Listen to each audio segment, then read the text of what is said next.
So we're doing Michael Singer Part 2. And what a blessing it is to have these teachings. And one thing I found in working with him, I'm working with a group here at Sedona that's doing this. This is more like a marathon than a sprint.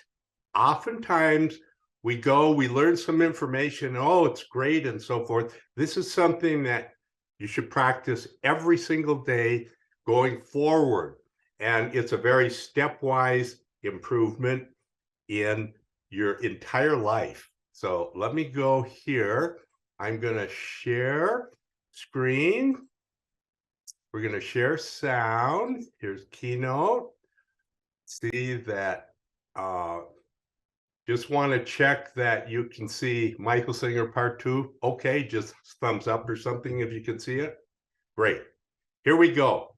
So we had some homework.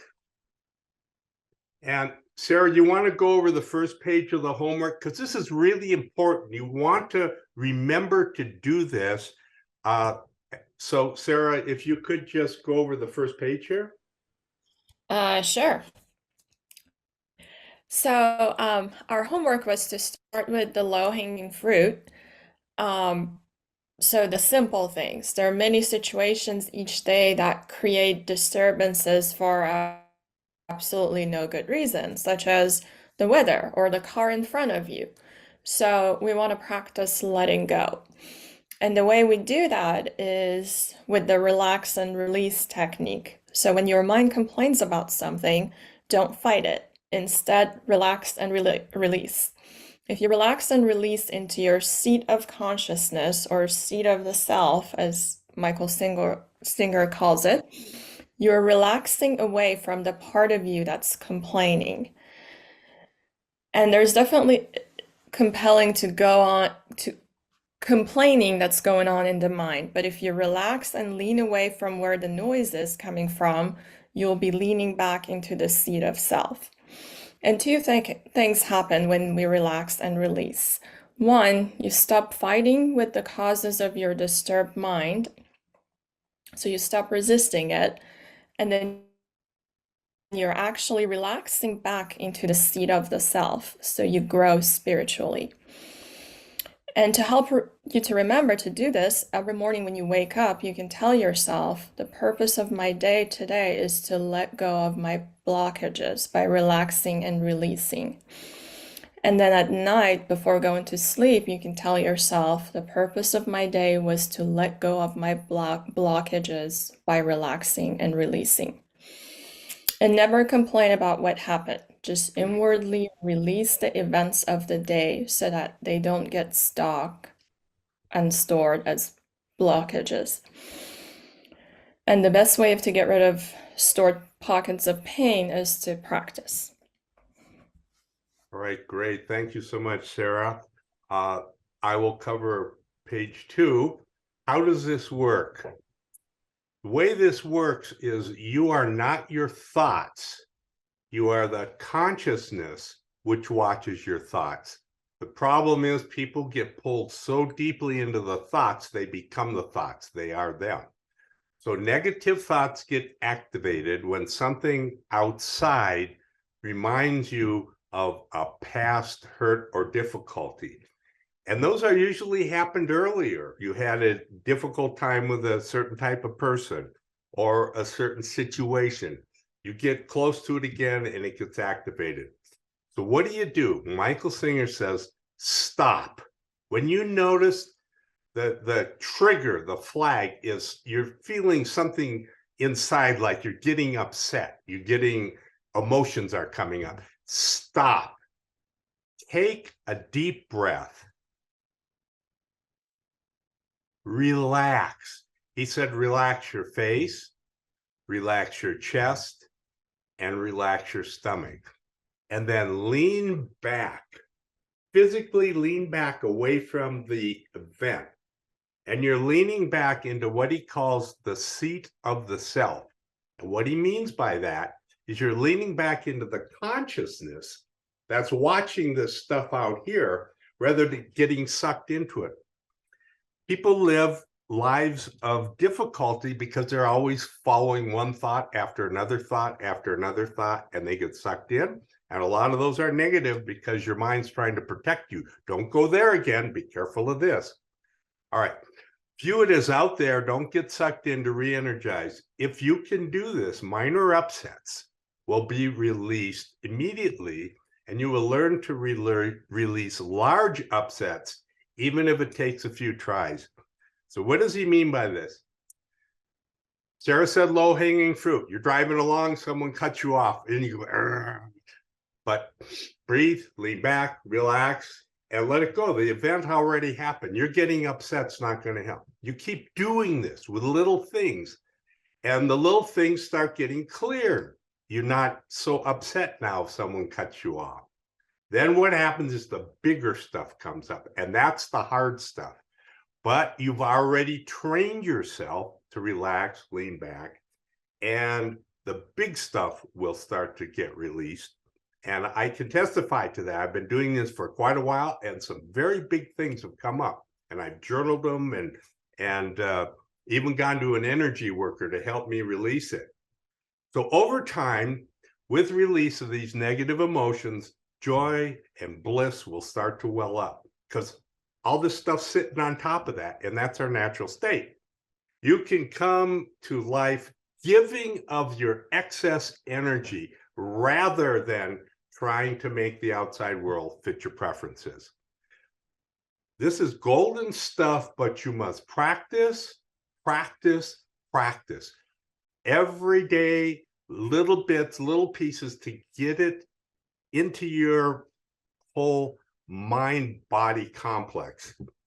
All right, we are going to now just go to some sharing. How did it go for you? Did you give this homework a try? Bill gave a wonderful example of the dog. I thought that was great, Bill. And so anybody else? Inger, it's good to see you. So I thought that was really great. Brooke, my gosh, Brooke, great to see you. Wow. Brooke's from the Orange County Inside Edge. I've known him for many decades. So welcome, Brooke. Okay, so we'll open it up to some experiences if you've had. Just raise your hand, either physically or, yes, Carolyn. Hi. Well, Friday, I was finally able to go to find a new dentist, and I had an appointment, and I got there at 11 o'clock, and I left at 2. And what I had accomplished was having my teeth x-rayed, full teeth, and also a discussion with this new darling dentist. However, there were a lot of other events that happened within that 3 hours. And I had to spend some time on the phone with Kaiser to get organized about this new dentist and stuff, and people and numbers and permission and stuff. And then I had to fill out some papers. Okay. But the main thing was I was sitting in the special chair for x-rays for quite a while, and there was many breaks and many interruptions. And you know, first of all, I wasn't feeling with a lot of energy anyway, but it was just like, here I am. I'm looking forward to when this is finished. But it was 3 hours practically all of waiting around. So I was glad I didn't get upset, maybe teeny tiny, but otherwise it was just, okay, here I am, and I breathed. Okay, hold. So you were kind of in the now, right? In the present, rather than in your head about being upset about this. And that's an important key thing. Thank you, Carolyn. That was very good. Okay, somebody else? Yes, Lovita. I haven't read anywhere in Michael Singer's work, and I haven't heard it referenced as yet. And I'm wondering what I'm witnessing. First of all, I am having amazing stuff come forward. And it's almost overwhelming sometimes. And I go into a real wrestling match with just myself. And what I'm experiencing is that eventually, when I persevere, and my intention is to do that, is that all the mishigash ends up in a bundle, some kind of a bundle, an energetic bundle. And I go through what I call a burning. Now, I will really go on meltdown. I will break a sweat. I'm showering a lot because I go in and wash it off. And then I feel lighter and joyful. It's almost like winning a real wrestling match, in a way. It's like da da da da da da da. And sometimes it'll wake me up in the middle of the night. Am I on target or am I making this up?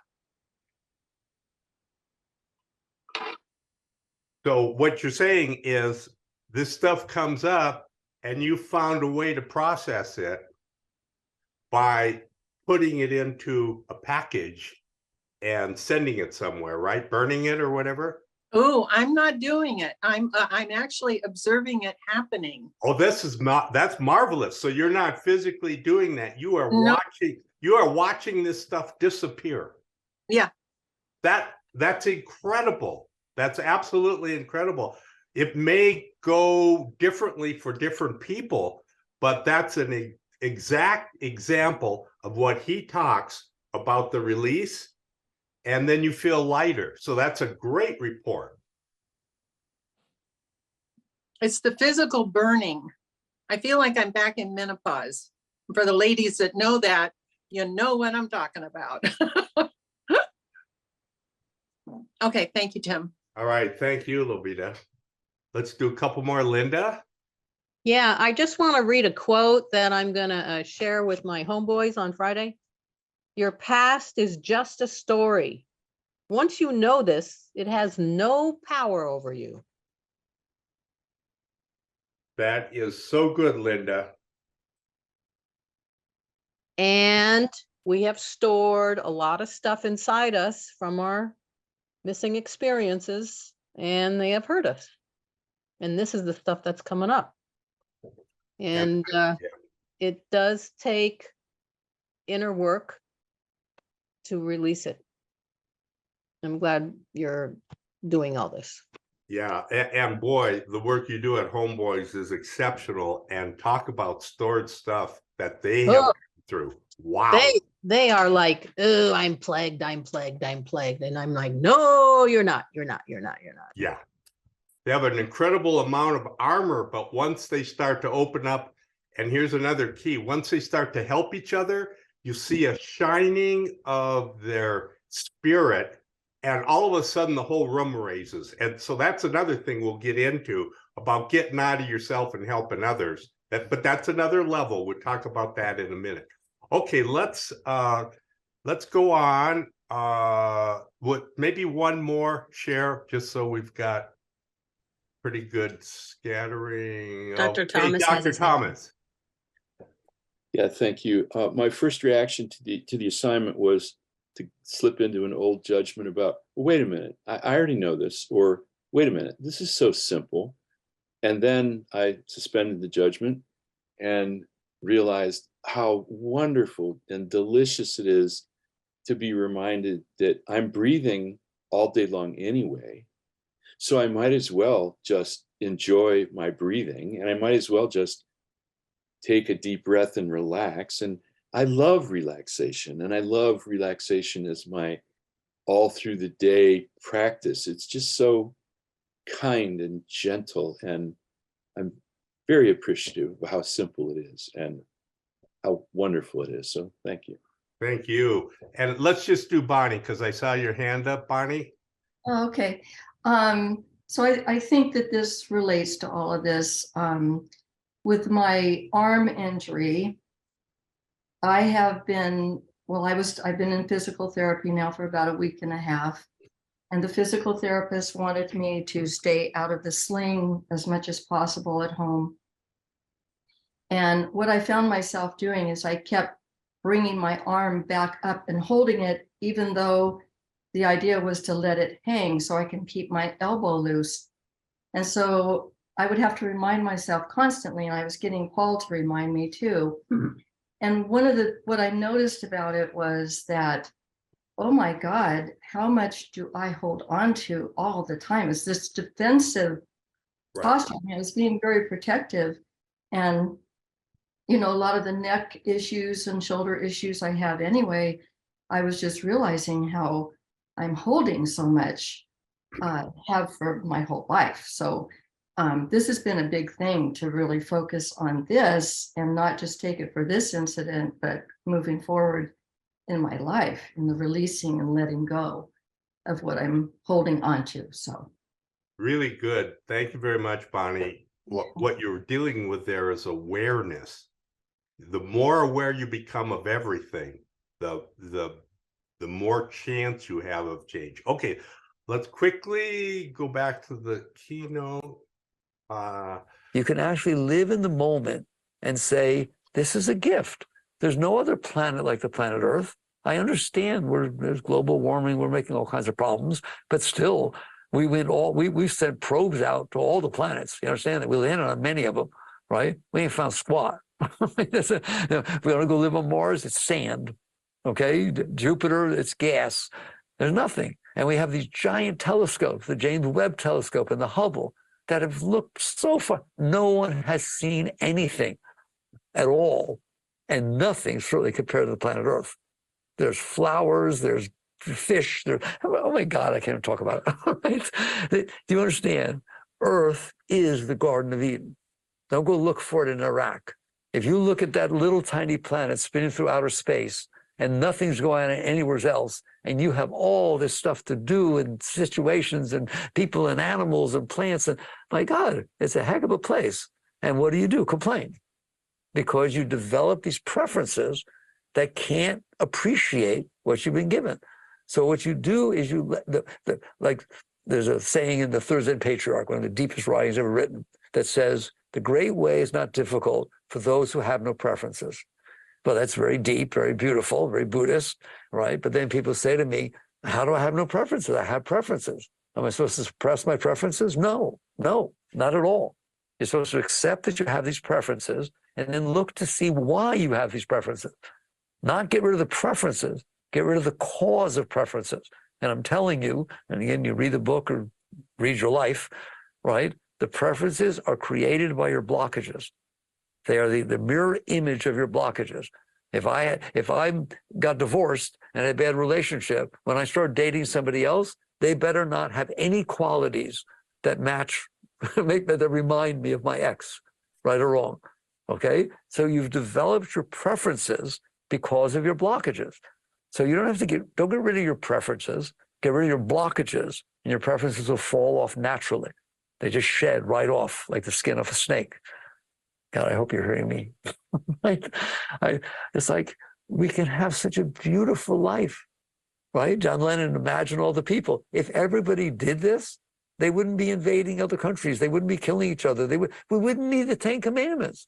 I always say, I think the 10 Commandments are an insult to humanity. God comes down here, he doesn't say, oh, have a beautiful life, love everybody. No, he sits there and says, don't kill each other, don't eat each other, don't steal each other's spouses, don't lie, don't cheat, whoa, you don't think very highly of us, does he? But you know, he's right. Because we have these blockages, we fell from the garden. And now we have to work by the sweat of our brow to try to be okay. That's quote, direct from Genesis, all right? But instead, we don't do that. We just go out there and try to work by the sweat of our brow. And whoever's the most powerful wins. No, you work inside to release these blockages, which you put in there, and you keep them in there.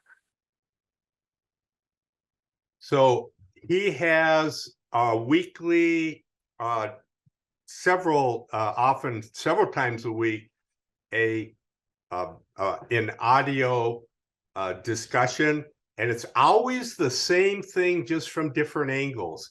The man is an absolute genius.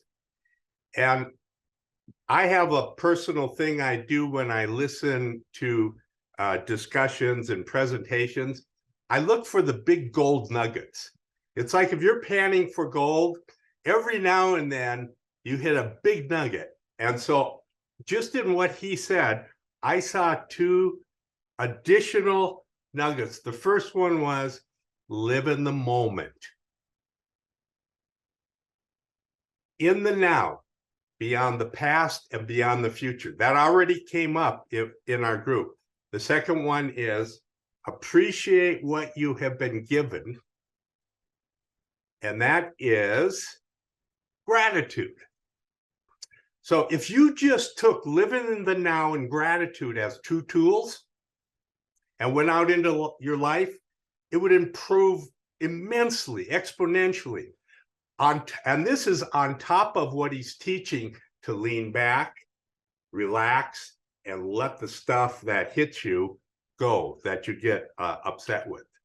So the other thing he mentioned was the Shin Ming, and I'm going to throw in two quotes from that. It's another brilliant book by the third Zen patriarch. And he said, the great way is not difficult for those who have no preferences. That was the first line he mentioned. It goes on to say, when love and hate are both absent, or you could say desires and aversions, which are the Buddhist terms, everything becomes clear and undisguised. Make the smallest distinction, however, and heaven and earth are set infinitely apart. Your preferences, you start making distinctions, you're going to be in an upset place. Here's another one.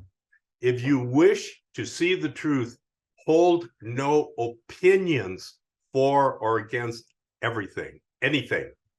To set up what you like against what you dislike is the disease of the mind, the dis-ease of the mind.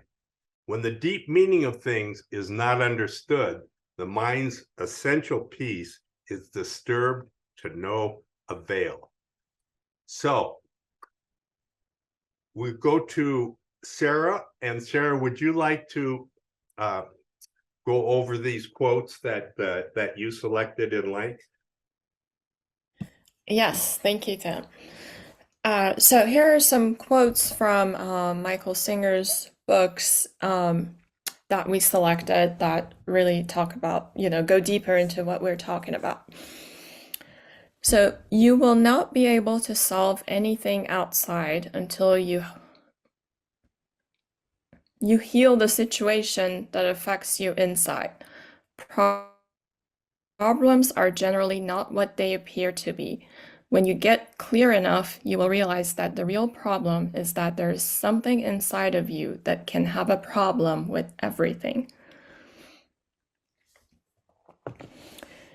And this is my favorite. Everything will be okay as soon as you're okay with everything. And that's the only time that everything will be okay. In truth, pain is the price of freedom. And the moment you're willing to pay that price, you will no longer be afraid. The moment you're not afraid of the pain, you'll be able to face all of life's situations without fear. It's about Okay, let's just stop for a second. And Sara, if you want to say any more on those, or anybody that has an insight or something connected on those, we just open it up. I see Nita there.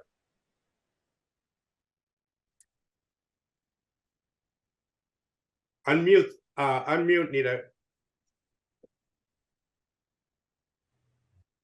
All right, Arian.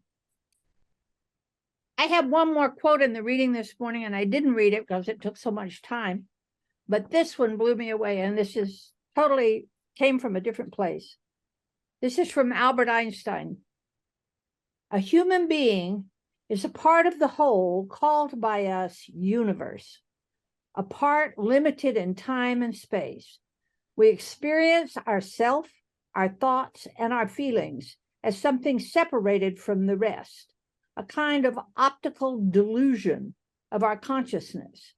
This delusion is a kind of prison, restricting us to our personal desires and to affection for only a few persons nearest to us. Our task must be to free ourselves from this prison by widening our circle of compassion to embrace all living creatures and the whole of nature in its beauty. A prison restricting us to our own personal desires and to affection for a few persons nearest to us. And that kind of hit me. It's like, oh, of course, right. It's a prison, so. That's beautiful. It reminds me of the Rumi poem called Community of Spirit. He says, why do you stay in prison when the door is so wide open? Flow down, down, down in ever widening rings of being.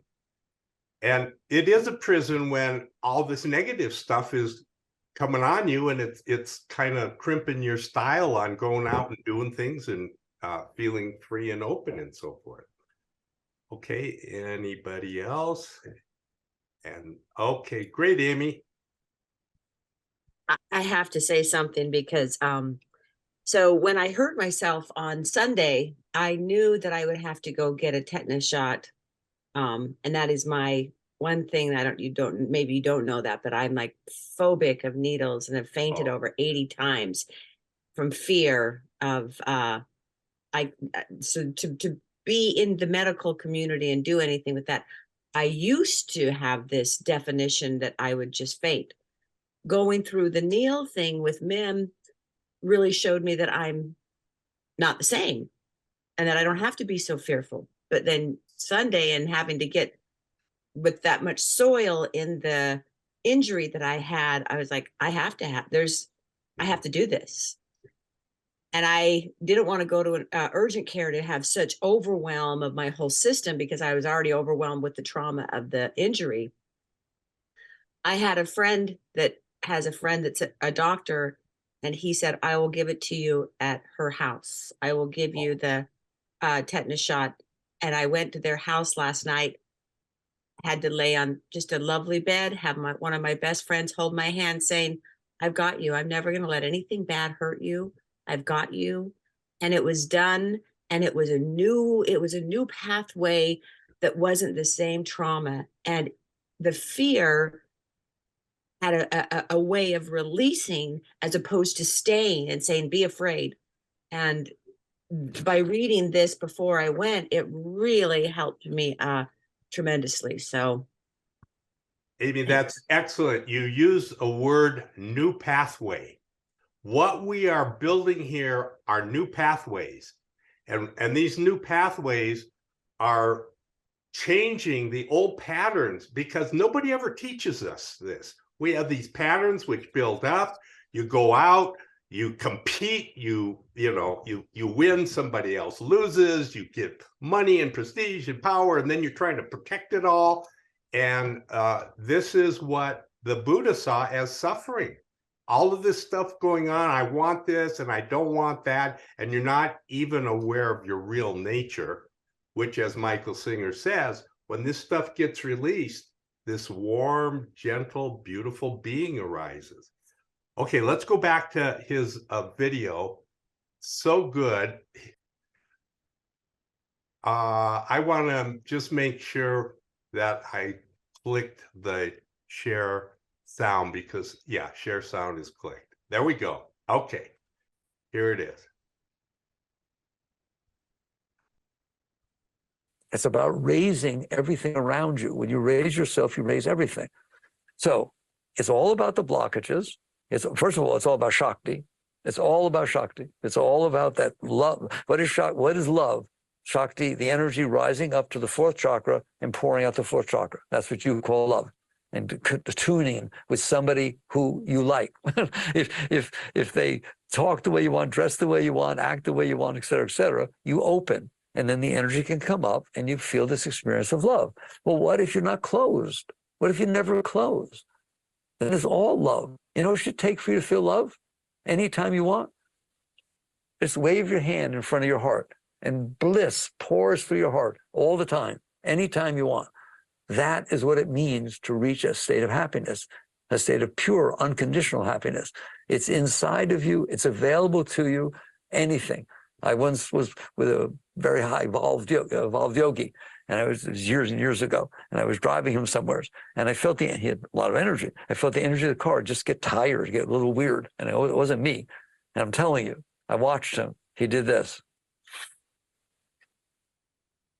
The whole energy in the entire car just almost blew me out. All right, just 2 breaths. That's all it took to completely change the energy flow. You have that ability. You're the most beautiful thing that ever walked the face of the earth. You're whole, you're complete. There's nothing wrong with you except that you have blocked yourself. And because you're blocked, you feel protective and defensive, etc., because you don't want things hitting your blockages. So the answer is, 1, you want Shakti. If anybody asks, what do you really want? If God comes down and says, what do you want? Say Shakti. I want an infinite flow of Shakti pouring through me all the time. Now I'll come out and I'll work with the rest of the world. Okay? Well, why don't you have that? Because I blocked it. Nobody else did it. Yes, somebody else did something when you were 10 or 15 or 20, whatever it was, that disturbed you. I'm not saying nobody did anything, but you're the one that couldn't handle it. You're the one that blocked it inside of you for the rest of your life. You have to own that. It's something you did. And I'm glad you understand. I'm glad you did it, because you don't have to keep it in there, right? It keeps coming back up. You understand that, doesn't it? Something reminds you of it. Somebody says something. You see a poster, right? You hear a name, and the past stuff comes up. You have to reach a state where you've learned to let it go. That's what it's all about. It's all about letting go, not letting go of life, letting go of the stuff you stored inside that you couldn't handle when life unfolded in front of you. And so basically, what do? I told you the highest state is to relax, but we'll work with some other things. Highest state is the moment you start feeling disturbance, you should get excited. You should say, oh boy, it's time to grow. It's time to let go of more of this stuff that I stored inside myself and committed my life to letting it run my life. It runs your life because you're afraid of it, or you stored something really nice. You want it to happen again. Those impressions run your life. They don't have to, all right? But right now, if I sit there and say, let go of everything you stored from the past and accept everything that's happening right now, you should laugh at me because you don't know how to do it. Why? You were never taught how to do it. We were never taught how to do it. We were taught everything else in school and everything else by society. We're never taught how to do this. So this is such a blessing, the way he's approaching this.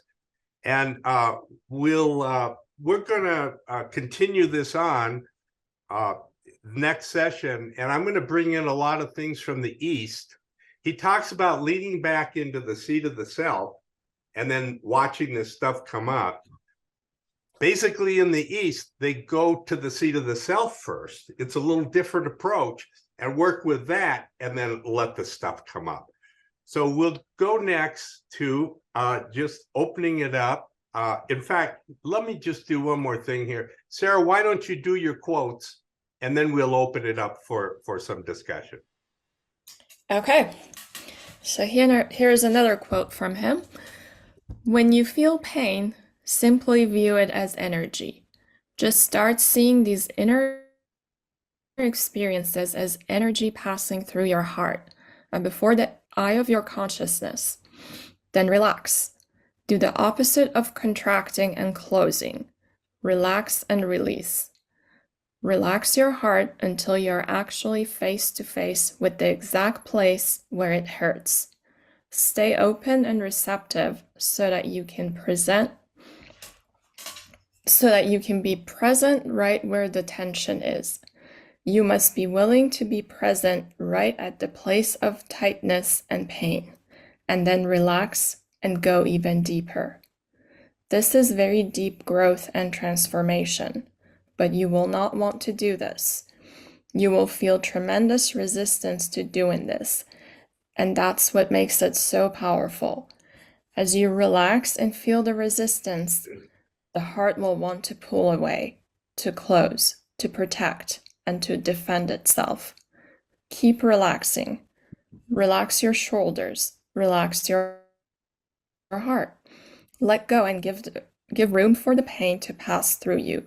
It's just energy. Just see it as energy and let it go. The spiritual journey is one of constant transformation. In order to grow, you must give up the struggle to remain the same and learn to embrace change at all times. One of the most important areas recurring change is how we solve our personal problems. We normally attempt to solve our inner disturbances by protecting ourselves. Real transformation begins when you embrace your problems as agents of growth.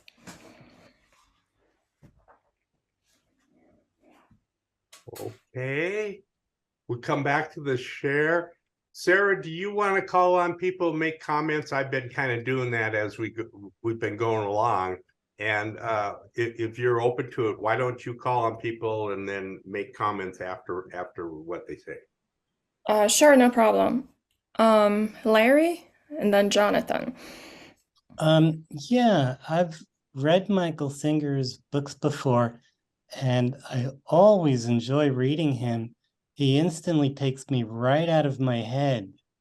And after I read him, I just feel good for hours or maybe even a day or two. And he's kind of a magician in that way, how words can do that. But this is the first time I've ever heard him or seen him on these videos that you're playing. And his way of communicating, I think, is remarkable. Obviously, he's intelligent, but he just gives himself permission to present in a way that I think is very rare. Somebody made a comment before about the homeboys, how they have a kind of armor around him. And what I see watching Michael Singer is it's just the opposite. He has no armor. He's happy to smile. He's happy to laugh.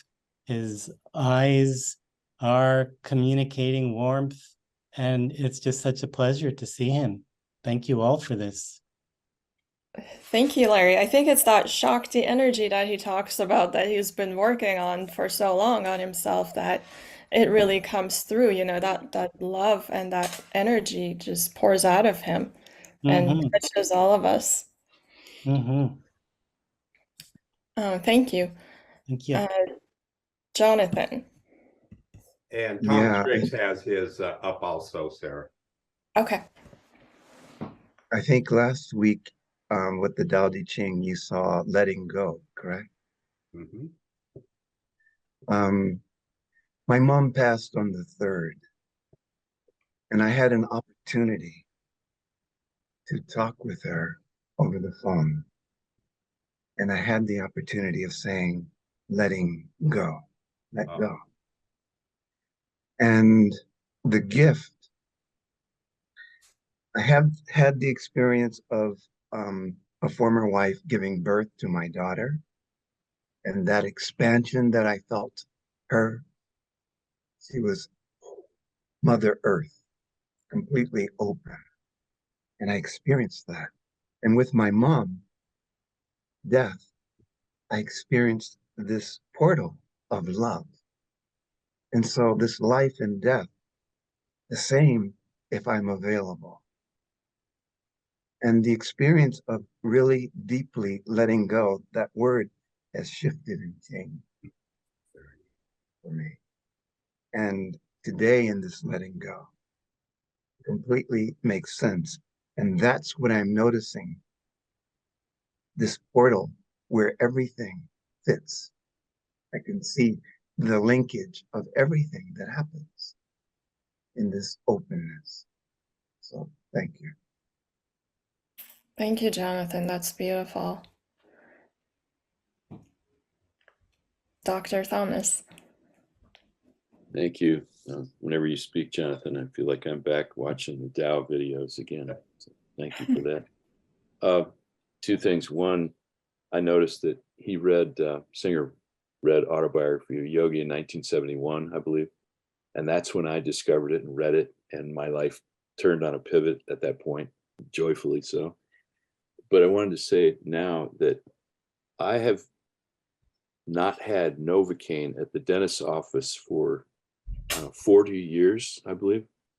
because I don't like it. I don't like the needle, but all the techniques are what I use in anticipation of what might be pain, but turns out not to be pain.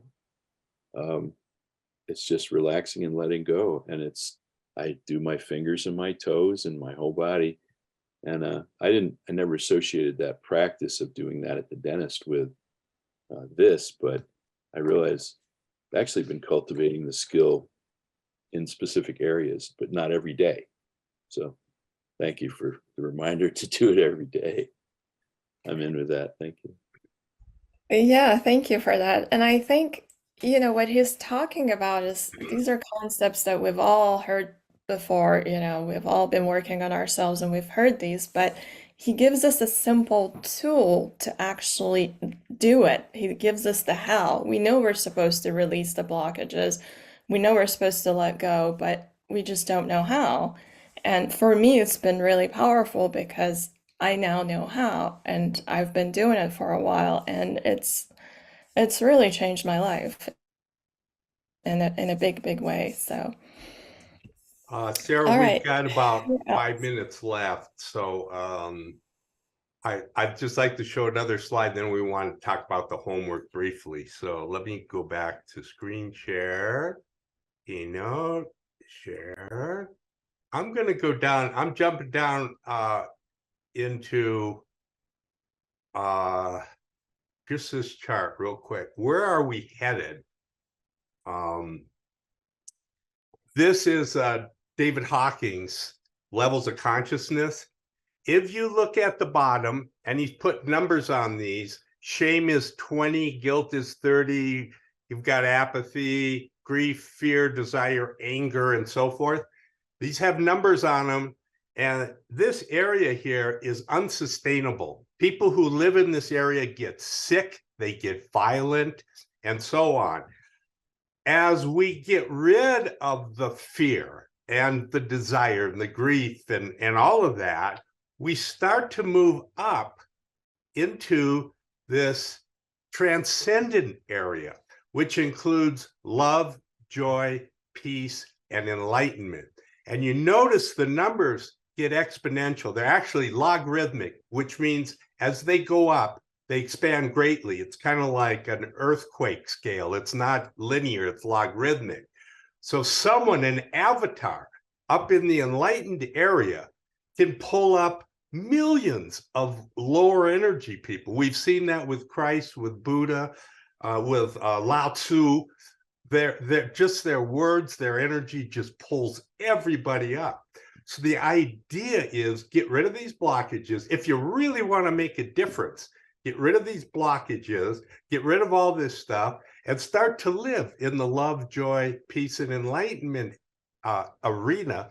And your energy, your words, your understanding will bring everybody up. So let me go out of that for a second. And I'm going to share one more quick slide here. This is kind of where we're headed next time. And that is where the masters are talking about this. This is Papaji, who was a disciple of Ramana Maharshi, amazing saint out of India. When you stop thinking, you are no longer imagining things that are not true. Keep quiet. Don't touch thoughts. Let them be. These thoughts are an impediment to seeing your face. Don't give rise to any thought and discover who you are. He's talking about the seat of the self rising at that point. Next one. The modern mind is overstimulated. You look at kids on the video and all of that, it's just stimulus.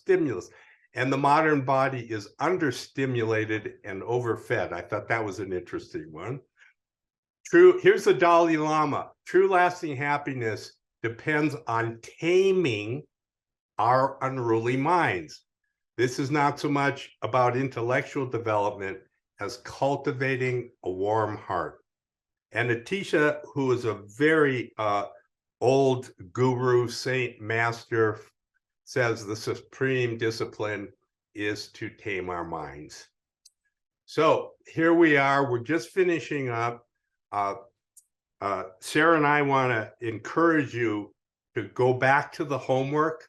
I think I'll send it out again, just so you've got it in, and practice this as you go forward in your work, in your life. And I have a lot of stuff I could share, but I wanted you all to, I've had some really amazing things practicing this. And a lot of you have shared some really great things. Sara, do you want to say anything else here? Yeah, kind of in closing. No, just thank you, Tim, for doing for putting this presentation together.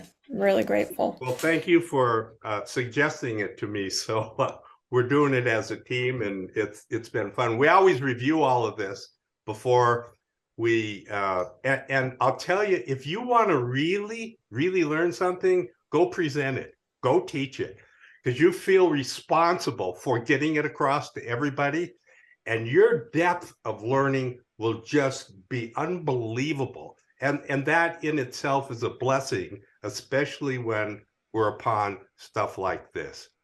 So I'll turn it back to Samuel. Samuel, thanks for facilitating this, and we can wrap up. And we will see you next week.